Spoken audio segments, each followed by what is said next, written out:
जरा सोचिए, अगर मैं कहता हूं कि कोई खेत में किसान काम कर रहा है तो उसका इनकम अभी से 2 गुना ज्यादा, 3 गुना ज्यादा हो सकता है।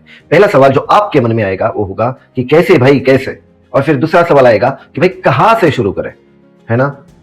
अब मैं जहां पे रहता हूं वहां से 15 किलोमीटर दूर एक जिले की बाउंड्री है, ठीक है। और उस जिले के जितने सारे किसान हैं वहां पे एक प्रोजेक्ट इंप्लीमेंट किया गया और ऐसा पाया गया कि उनके जो किसान थे उनका पहला जो इनकम था उससे ज्यादा वो 10 to 12 टाइम्स ज्यादा कमा रहे हैं।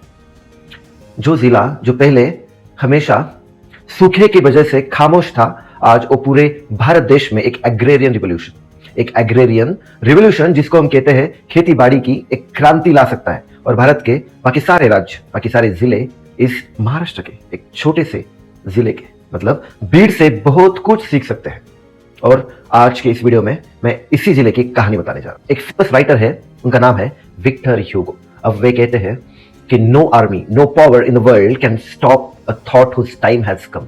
अब इसका मतलब होता है कि ऐसी दुनिया में कोई भी पावर नहीं है कि जो उस सोच को बदल सकती है या फिर उस सोच को रोक सकती है जिस सोच का, जिस विचार का समय आ चुका है। और मुझे लगता है कि हमारे भारत देश में अब समय आ चुका है कि एक एग्रेरियन रिवॉल्यूशन और एक हो जाए, जैसे एक व्हाइट रिवॉल्यूशन हुआ था और भारतीय जो डेयरी इंडस्ट्री थी वो उससे काफी प्रभावित हो चुकी थी इन अ पॉजिटिव वे। और वैसा ही अब एग्रीकल्चरल फार्मर्स इंडिया के जितने सारे हैं उनकी इनकम डबल हो सकती है, ट्रिपल हो सकती है, 4 टाइम्स हो सकती है एंड सो ऑन। लेकिन अब सवाल यह है कि बस एक सोच है या फिर इस सोच को हमें मुमकिन कराना है। और यही से हमारा जो सत्र है और हमारा जो सेशन है वो थोड़े मुश्किल पड़ाव में एंट्री करता है, क्योंकि भारत का किसान एक छोटा सा किसान है। उसके पास जो लैंड होल्डिंग है वो छोटी सी है ना। Average land holding of an Indian farmer is very very less, it's even less than half an एकड़।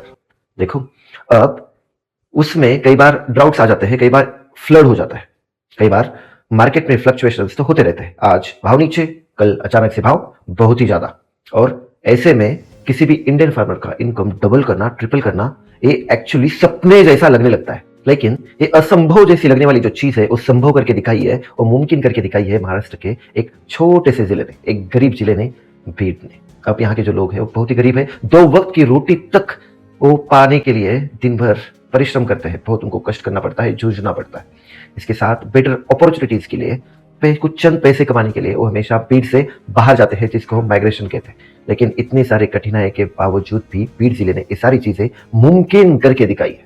और चलिए फिर देखते हैं कि ये सारी चीजें कैसे मुमकिन हुई है और ऐसे कौन से एनजीओ है, कौन सी संस्थाएं हैं और ऐसे कौन सी पॉलिसीज है, ऐसे कौन से प्रोजेक्ट्स है जो बीड़ ने अपनाए हैं और अपने फार्मर्स का जो इनकम है वो डबल, ट्रिपल और क्वाड्रेंगुलर किया है। बीड़ में एक संस्था है ग्लोबल विकास ट्रस्ट, उसने एक एक्सपेरिमेंट शुरू किया। इस एक्सपेरिमेंट के पीछे सोच थी कृष्णा मयंक गांधी की। उन्होंने किसानों को एक सवाल पूछा, आप हर साल सोयाबीन और कॉटन ही क्यों उगाते हैं? किसानों का जवाब सीधा सीधा था, हम हमेशा से यही करते आ रहे हैं ना। लेकिन यहीं पर असली प्रॉब्लम छुपी थी। सोयाबीन और कॉटन जैसी जो फसलें होती है ना, ये पानी बहुत ज्यादा मांगती है, प्राइस फ्लक्चुएशंस उनके बाजार में होते रहते हैं और मार्केट पर किसान का कोई भी कंट्रोल नहीं रहता। इसलिए किसानों को एक नया रास्ता दिखाया उन्होंने। किसने? इस ऑर्गेनाइजेशन ने। उन्होंने कहा कि क्यों ना आप हाई वैल्यू फ्रूट क्रॉप्स उगाए, जैसे guava, pomegranate, custard Apple, sweet lime and so on. पहले तो किसान डर गए, और लेकिन उसके बाद जो बदलाव था ना वो बिना डर के नहीं आता है, हम सबको पता है ना। तो यही से अगली कहानी का अध्याय शुरू होता है, दैट इज ट्रस्ट बिल्डिंग। कोई योजना ऊपर से थोपी नहीं गई, पहले किसानों की बातें सुनी गई, उनकी समस्याएं समझी गई और धीरे धीरे भरोसा बनाया गया। और फिर आई साइंटिफिक फार्मिंग प्रैक्टिसेस। फार्मर्स को बताया गया कि हाई डेंसिटी प्लांटेशंस क्या होता है, कम जगह में सही दूरी पर ज्यादा पौधे लगाना मतलब हाई डेंसिटी प्लांटेशन, तो वो करो। फिर माइक्रो इरिगेशन टेक्निक सिखाई, उसमें से एक है ड्रिप इरिगेशन, हम सबको पता है, ताकि पानी की एक एक बूंद काम आ जाए। और फिर सिखाया मल्चिंग और प्रूनिंग, ताकि पौधे स्वस्थ रहे और फल ज्यादा आए। लेकिन कहानी में अभी भी एक बड़ी रुकावट थी और वो था मनी, दैट इज खर्च कैसे होगा और खर्च कितना होगा और वो पैसा कहां से आएगा। देखो, अगर पौधे ही महंगे हो तो फिर किसान रिस्क कैसे लेंगे। और फिर आई एक आइडिया, वो बोले एक सर्टिफाइड सैपलिंग्स की जो नर्सरी होती है ना, वहां पे हम जाएंगे और वहां से हम कलेक्टिव प्रोक्योरमेंट करेंगे। अब जैसे कि आप मार्केट में जाते हो और एक एक पौधा खरीदते हो तो एक पौधे की कीमत होती है, एक सैपलिंग की कीमत होती है 15 रुपए और जब हम कलेक्टिवली प्रोक्योर करते हैं तो उसी सैपलिंग की कीमत बन गई सिर्फ 5 रुपए। मतलब कम खर्च और कम रिस्क और ज्यादा से ज्यादा फायदा, है ना। लेकिन बात यहीं पे खत्म नहीं होती, क्योंकि फिर आता है पानी। और बीड जैसे जिले में पानी का प्रश्न आपको पता ही होगा। अगर नहीं पता है तो आप एक बार गूगल कीजिए, शायद ये जो जिला है पूरे भारत देश में टॉप 3 में ड्राउट प्रोन रीजन में आ सकता है। You can check it, you can Google it. और बस इसीलिए इस पानी का जो प्रश्न है वो दूर करने के लिए फार्म पॉन्ड्स बनाए गए, रिचार्ज शाफ्ट्स बनाए गए, चेक डैम्स और कंटूर ट्रेंचेस बनाए गए। लो लाइंग एरियाज में पानी को फिल्टर करके ग्राउंड वाटर तक पहुंचाया गया। और नतीजा ये हुआ कि ग्राउंड वाटर लेवल बढ़ गया और किसानों को एश्योर्ड इरिगेशन मिला। अब किसान सोच सकता था, हाँ अब मैं फ्रूट क्रॉप्स आराम से उगा सकता हूं। लेकिन अब फाइनल एक सवाल बचता है और फिर बात आ ही जाती है पैसों के ऊपर। पैसा भाई कहां से आएगा?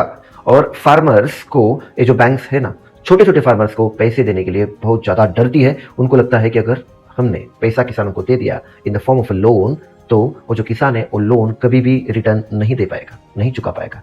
और बस इसी की वजह से यहाँ पे एक first loss default guarantee programme उस संस्था ने, जो भी वो प्रोजेक्ट यहाँ पे चला रही है ना, वो संस्था बैंक को दे देती है। मतलब वो बैंक को बोलती है कि आप किसी भी किसान को लोन देने से मना नहीं करोगे, आप बस लोन देते जाओ। अगर पहला लॉस हो भी जाता है किसान का, अगर किसान वो पैसे नहीं चुका पाता है ना, तो हम आपके पास आएंगे और हम आपको किसान के बतौर जितने सारा उसका लोन है ब्याज सहित सारा रिटर्न करेंगे। तो आप किसी भी किसान को लोन देने से मना मत कीजिए। और बस इसी की वजह से बैंक्स का डर खत्म हुआ और फार्मर्स को क्रेडिट मिला और कहानी आगे बढ़ी।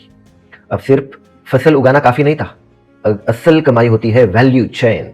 इसलिए grading, packaging, pre cooling, cold storage और ट्रांसपोर्ट की व्यवस्था की गई।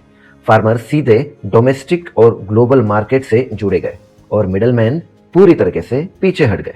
और यहां आया सबसे चौंकाने वाला मोड, कंज्यूमर्स के लिए कीमतें सिर्फ 2.5 से 3% तक बढ़ाई गई। लेकिन फार्मर्स की जो इनकम है ना, वो रिकॉर्ड 8 to 10 टाइम्स तक बढ़ गई। अब किसी को लग सकता है कि बातें तो हवा में हो रही है और मैं कुछ भी फेंक सकता हूं, है ना।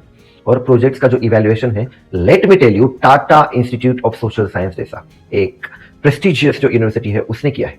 और इवैल्यूएशन में ये बात सामने आई है कि बीड जिले की जो पर एकड़ जो इनकम है ना, वो 38,000 से बढ़कर सीधा 94,000 रुपीज पर एकड़ इतना बढ़ चुका है।